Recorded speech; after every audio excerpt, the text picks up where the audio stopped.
Bangkay ng babae natagpuan sa isang bukid sa Bataan. Tutukan sa report.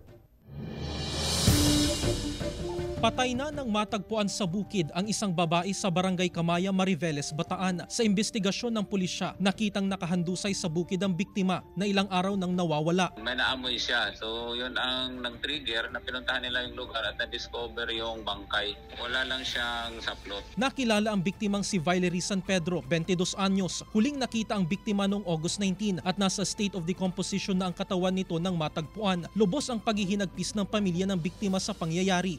Bigyan kong justisya yung pagkamatay ng anak ko dahil bata-bata pa po noon nagsama pa kami ng 3 linggo rito, umuwi pa siya dito, tapos ganun po yung magbabalitaan namin.